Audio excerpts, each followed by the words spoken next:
Hi, I'm Lou, co host of Earrings Off. Before we jump into today's episode, please take a minute and go to www.eventbrite.com, search for Earrings Off, and purchase your ticket to our anniversary conference. Or just go to our website, which has a link to purchase your ticket. Don't put it off. At the conference, Rashana Price will tell you how to unleash your awesomeness. NBC anchor Jasmine Turner will lead a discussion with a distinguished panel on self-care. And our very own Teresa, the other Earrings Off co-host and natural health guru, will talk to you about the impact nutrition has on our health. We will have COVID-19 safety protocols in place. Teresa and I are working hard to make sure this conference feeds your soul. It will definitely be a time of replenishment. The conference is Saturday, October 16th at 9 a.m. Get your ticket, then come back and listen to today's episode featuring lifestyle coach Jenny Toe. Your day is getting better already. Thank you so much for listening to this episode of Earrings Off. We want to invite you to subscribe, rate, and leave us a review. You can find us on Facebook at Earrings Off Podcast and on Instagram at The Earrings Off Podcast. Welcome to Earrings Off. I'm Lou. And I'm Teresa. Let's get started.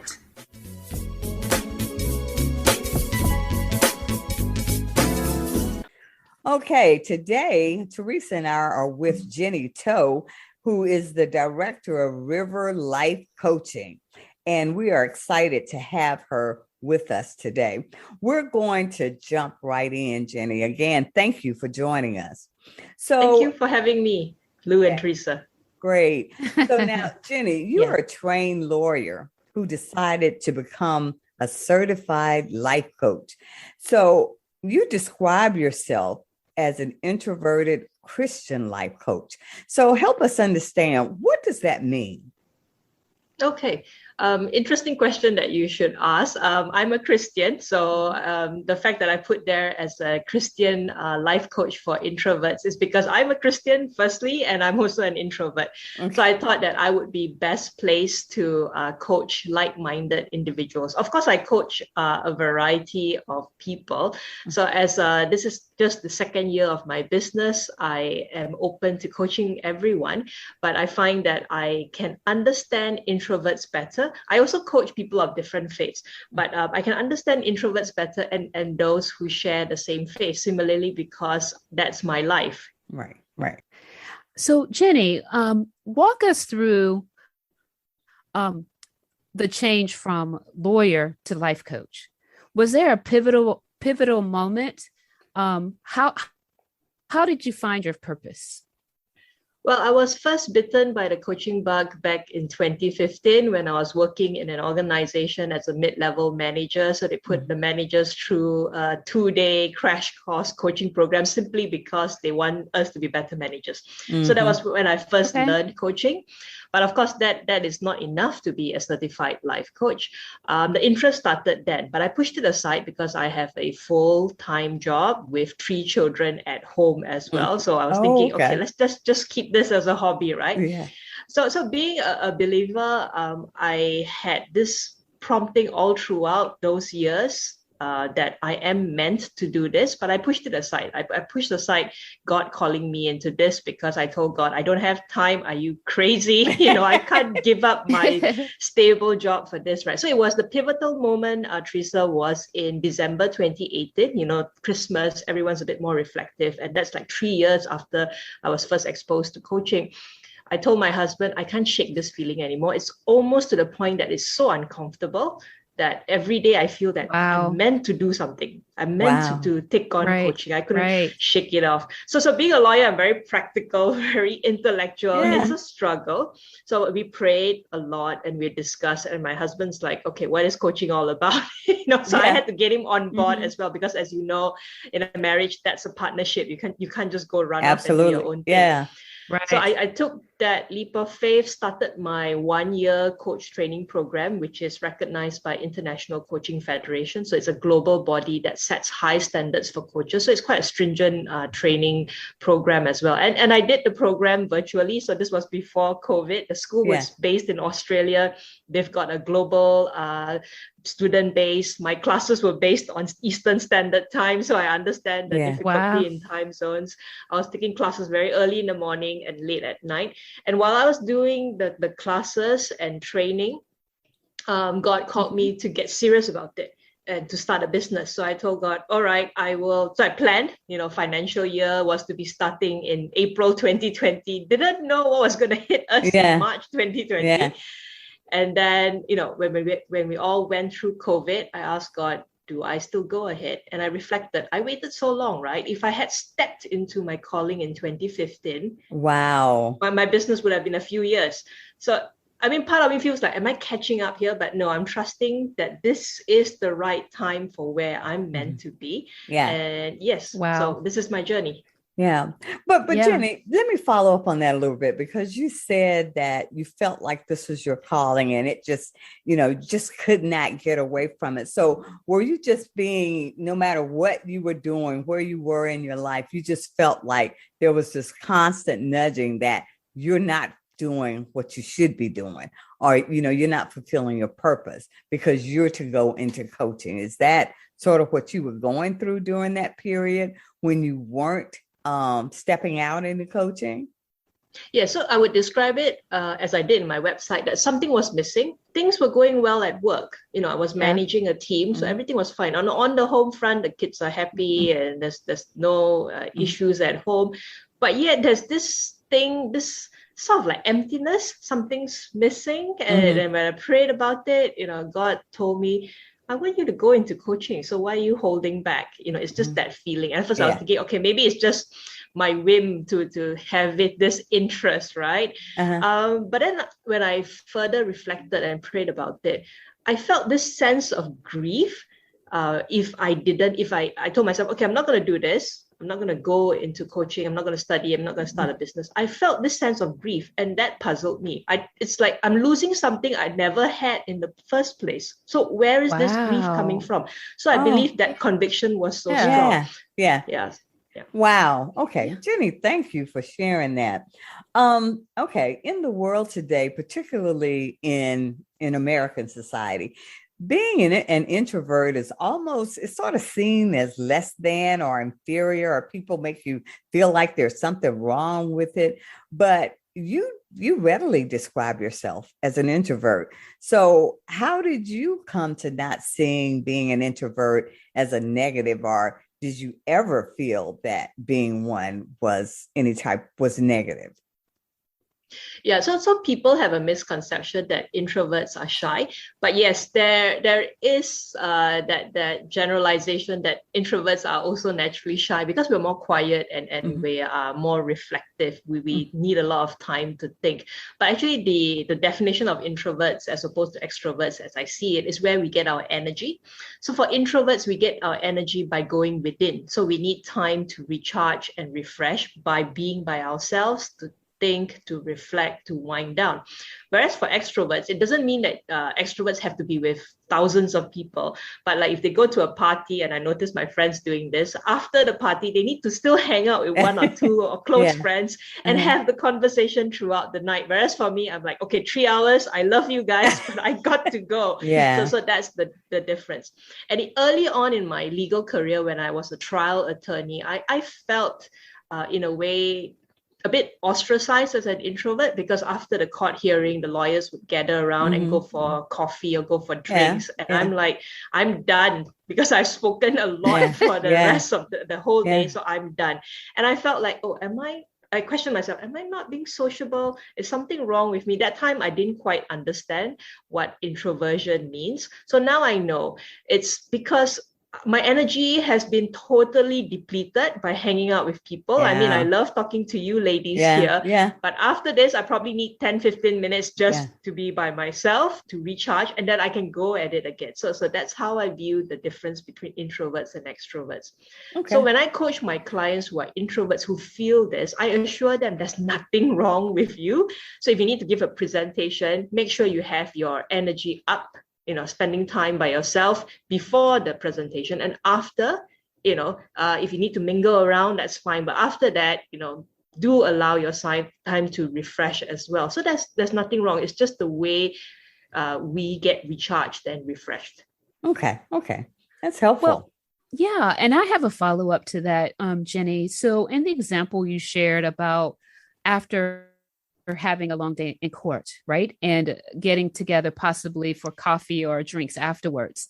So when you need that time to recharge, how do your colleagues find it? What do they feel about it? And how do they respond to it? And does that impact you? Did that impact you at all? So when I was younger and I didn't quite understand what an introvert is, they thought I was not sociable. They're like, okay, let's not invite Jenny, because most of the time she will say no. And I realized that didn't help me personally and also professionally, because when you're at the workplace, you need to show up. So I didn't deal with it very well then. And I wish I had a mentor who understood introversion. So nowadays, when I tell my clients who are introverts, if they really need to socialize, in their minds, tell themselves, I will give myself X number of, minutes or hours. So after the meeting, if you need to go out for drinks, give yourself an hour if that's what you're comfortable with. And just tell yourself, okay, I will be here for an hour. And after that, I can go. So find what's your comfort zone to and then stretch yourself out a bit more. So I'm not saying you stay for 4 hours into the night, but if you can, tell yourself mentally, be prepared. So for introverts, we like to think, we like to plan, so we prepare even for social gatherings. So prepare yourself. I'm going to be out with my friends for another hour, and after that, what am I going to give myself as a treat? Some people say I'm going to go back home, I'm going to lie down in bed with a good book, and you have that vision of rewarding yourself introversion style. Right. Wow. Okay. Right. I like that. That. So what issues are fairly common among introverted persons? Are there common traits or characteristics that people like me, an extrovert, should look for to determine if someone is introverted? So in the professional setup, I know all of us are working remotely. So that's even a bigger struggle. So let's talk about the traditional professional office setup. So in a meeting, when you're face-to-face, introverts tend to hold back. I've coached clients who say that I have a lot of thoughts, but I'm not ready to voice my thoughts out because I feel that they're not ready to be heard. So that's what an introvert would do. Whereas, example, Teresa, you being an extrovert, you have a good thought, it comes out because you get energized when your idea is being shared and people talk about it. But for an introvert, they need to be really sure that their idea is good enough to be shared. So she told me, this particular client said that the moment always passes when she's ready to share, because people like extroverts and those who are more outgoing have already spoken on other things. So she feels that, okay, that the moment has passed. So a lot of times, these employees who are introverts get feedback from their managers to say, you need to speak up more, you need to be more visible, you need to network. So it's painful for them. So how I coach them is to find ways that they are comfortable. Yes, there is that need to stretch, because for all of us to grow, we need to stretch ourselves. But let's start with small steps. So I told this particular client in this example, say, pick 2 topics that you're very confident with, really prepare. So your meeting agenda in advance, really prepare for it, and just tell yourself, when the time comes, just go with these 2 topics that you're really confident with. So there's a lot of prep work to be done. Right. And as for managers, to look out for the different dynamics. I think managers nowadays are definitely more aware of the different types of personality and strengths and weaknesses. So it's for the managers to, in a way, call out the introverts, but of course in a gentle, engaging manner, like, Teresa, what's your view on this? So it's like opening up, then the introvert will share. Because if everyone's talking in the moment, an introvert like myself, I wouldn't. It would take a lot out of me to put myself out. Yeah. And I always leave this question to my clients, actually to my kids as well, because my kids are introvert. I tell them, if this matter is important enough for you, how will you feel if you don't put it out there? So for my kids, they feel that if it's like not that important, then they say, okay, mom, it's fine. I don't have to say this to my teacher. But there are times when they say, if I don't say it, I can't take it. I need to say it. And that gives them the courage. So ask yourself, is this important enough for me to put myself out there to say something? So it takes practice to gauge how important it is, because in a way, introverts are even more careful in picking their battles. Yeah. Okay. Okay. Makes sense. Well, yeah, very much so. So, Jenny, when a client hires you, what generally are they hoping to accomplish or master? What's their goal? Quite a lot of them come to me for a career transition or a transition in their current phase of life. So I have younger women who are going to start a family, and at the same time, they also want that promotion. So a lot of changes. So they come to me in a way because I need to explain the difference between coaching and mentoring. So probably the first interest that they saw in my website and all that is like, oh, okay, Jenny's been through what I'm going through now. I can come to her for advice. So I share with my clients, yes, that is the aspect of mentoring. I mean, I can offer you my life experiences, but in coaching, for it to be effective, you need to come up with the solutions yourself, relying on your inner resources and strength. So coaching provides this platform where you can share openly in a safe, non-judgmental space. And I also always tell them, I'm not in your life, Lou and Teresa, so I don't know who the people are in your life. So there's no way I can tell them. Anyway, a coaching session is confidential. It's only between the coach and the client. So when they come to me, a lot of times when you're in transition, you want to know what's your purpose, what's the greater purpose in all this that's happening, because you're overwhelmed and you're stressed. So I take my clients through discovering what their purpose are, and to have their purpose aligned with their values, and from there to chart whatever small steps in order to reach their bigger goal. Okay. Wow. Okay. So Jenny, can you tell us what makes life meaningful for you? Well, my faith in God, and also my kids. So I have 3 kids, and I'm very passionate about my family. And yes, I remember when I was training to be a coach in 2019, my youngest daughter, who was 7 then, she asked me, Mommy, do you love coaching more than me? And that hit me, because one thing, I'm pleased because she can see the passion. They can see that, her mom is so passionate about coaching. But that also was like a wake-up call for me. Like, I'm so passionate in pursuing something that this little girl feels that Mommy may love coaching more than me. Of course, now she understands, and I like to role model, what it is to have a full life, and yet, be still having that time to spend with the people you matter. So what's meaningful about life for me? I'm pursuing what I think is my higher calling right now, and that's giving me a lot of joy. It's hard work, as you know, in starting a business, running a business, hard work, but it gives me that joy. And I am also very joyful because I see my kids growing up to be very strong individuals themselves, and that's my legacy. So what practical tips can you offer on building mental fitness for our listeners? So if you think about mental fitness, a lot of people don't quite understand what that means, right? Is it suppressing your feelings? Is it being strong and tough? No, think about it as physical fitness. So you set a goal, and for a physical goal, right? So if you want to run a marathon, what do? You train, you have a routine, you are disciplined, and you build up on it day by day. So mental fitness for me is the ability to look at the circumstances in your life with a positive and resilient mindset, as opposed to a negative one. There's so much negativity in the world. So I'm not saying you go around smiling 24 hours. That's not human. But when something happens, so for example, if you are like today, like I told you, I was having some problems with Zoom, right? So if I am not mentally fit, I'll be freaking out. I'll be coming in and trying to log in and I can't get in and I get all stressed and my body gets tense up. So if you're mentally fit and strong, you're able to say, okay, my Zoom doesn't seem to be working right now. What shall I do? So you are able to calm yourself down. And I take breath exercises. So do what you feel comfortable to do. You don't have to go into a yoga pose right away. But the main thing is to identify in your body when you feel stress. So for me, I feel it in my shoulder. So I can feel that. Then that's like an alert to tell me, okay, Jenny, you're starting to get stressed and anxious.